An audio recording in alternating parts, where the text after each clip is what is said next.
আমি এই জমিদার বাড়ির ছোট বৌমা। এই বাড়ির প্রতিটা ইট, প্রতিটা করিডোর, প্রতিটা বন্ধ দরজা আমার সবকিছু দেখেছে। আজ আমি সব বলবো, কারণ সত্যিটা লুকিয়ে রাখলে সেটা আরও ভয়ঙ্কর হয়ে ফিরে আসে। বিয়ের দিনটা ছিল আলোর, কিন্তু আমার জীবনের অন্ধকারও সেদিনই শুরু হয়েছিল। পালকিতে করে যখন আমি এই বাড়ির সামনে এলাম তখন রাত হয়ে গেছে। আকাশে পূর্ণিমার চাঁদ, কিন্তু সেই আলো এই বাড়ির ভিতরে ঢুকছিল না। দরজাটা যখন খুল, আমার মনে হলো আমি যেন কোনো বাড়িতে না, একটা ফাঁদে ঢুকছি। আমাকে বরণ করল বর বৌমা। তার হাতে প্রদীপ, ঠোঁটে হাসি, কিন্তু চোখে শুধু শূন্যতা। সে আমার কানে আসতে বলল, এই বাড়িতে সবকিছু যেমন দেখাবে তেমন নয়, মনে রাখো গু। আমি তখন বুঝিনি, কিন্তু আজ জানি সে আমাকে সতর্ক করছিল না, সে আমাকে ভয় দেখাচ্ছিল। বিয়ের পর প্রথম দুদিন সব স্বাভাবিক ছিল, কিন্তু তৃতীয় রাত থেকেই শুরু হলো। আমি ঘুমোতে গেছি, হঠাৎ মনে হলো আমার দরজার বাইরে কেউ দাঁড়িয়ে। কোনো শব্দ নেই, শুধু উপস্থিতি, যেন কেউ চুপচাপ তাকিয়ে আছে। তারপর ধীরে ধীরে পায়ের শব্দ, এক পা, দুই পা, আবার থেমে গেল। আমার বুক ধড়ফড় করছিল। আমি উঠে দরজার কাছে গেলাম, হাত বাড়িয়ে খুললাম। বাইরে কেউ নেই, কিন্তু করিডোরের শেষে একটা অন্ধকার যেন নড়ে উঠল। সেদিন প্রথম আমি বুঝলাম এই বাড়িতে আমি একা নই। পরের দিন সকালে আমি বিশ্বাসটা কাউকে বলতে পারিনি, শুধু কাজের মেয়েকে জিজ্ঞেস করেছিলাম। সে আমার দিকে তাকিয়েছিল কিছুক্ষণ, তারপর বলল, রাতে দরজা খুলবেন না বৌমা, যা আসে তাকে ভিতরে ঢুকতে দেবেন না গি। তার কথাটা শুনে আমার গা শিউরে উঠেছিল। তারপর থেকে আমি লক্ষ্য করতে লাগলাম বর বৌমাকে। সে দিনের বেলায় একদম শান্ত ভদ্র, কিন্তু রাত হলেই অদৃশ্য হয়ে যায়। কেউ জানে না সে কোথায় যায়। এক রাতে আমি ঠিক করলাম আমি ওকে অনুসরণ করব। সেই রাতটা আজও আমার মনে আছে। বাড়ির সব আলো নিভে গেছে, শুধু দূরে একটা প্রদীপ জ্বলছে।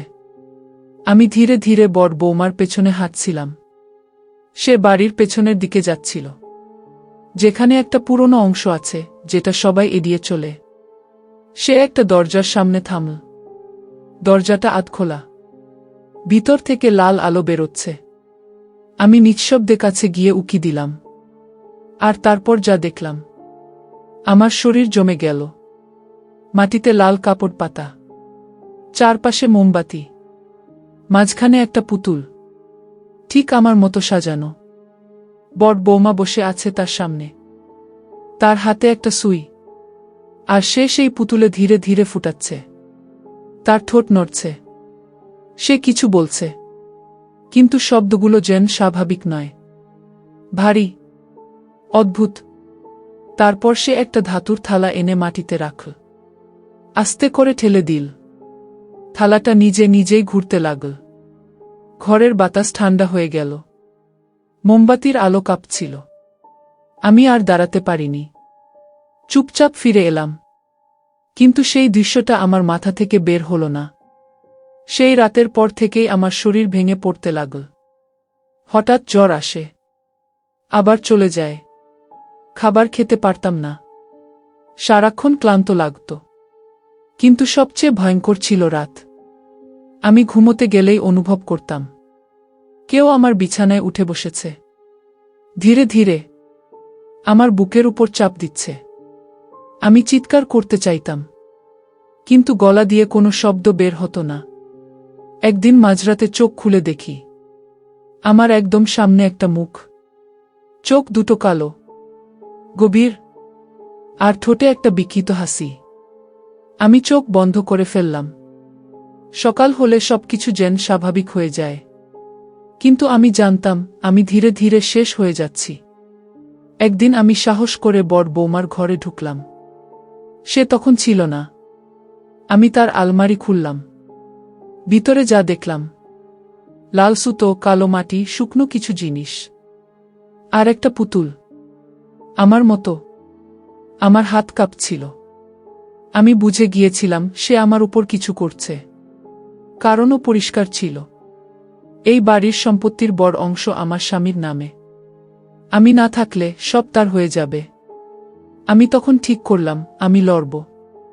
আমি বাড়ির পুরনো পুরোহিতের কাছে গেলাম।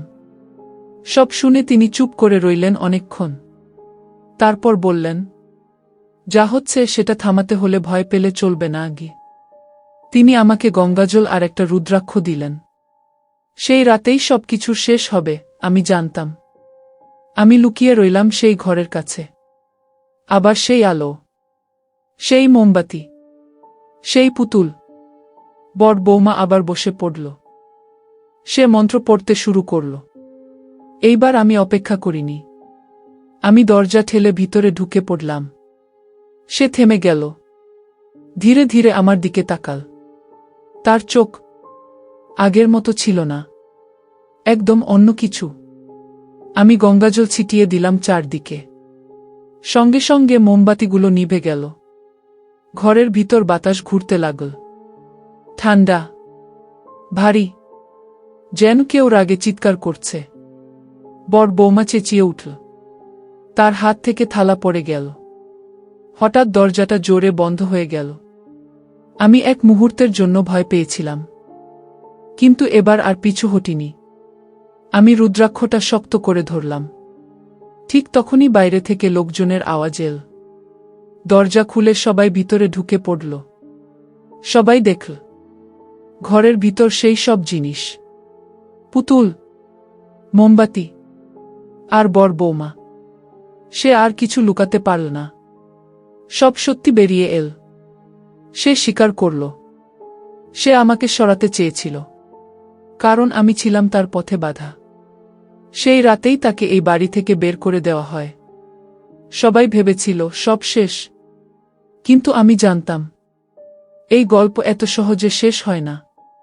কারণ যেদিন সে বাড়ি ছাড়ল, যাওয়ার আগে সে একবার আমার দিকে তাকিয়ে বলেছিল, আমি ফিরে আসব।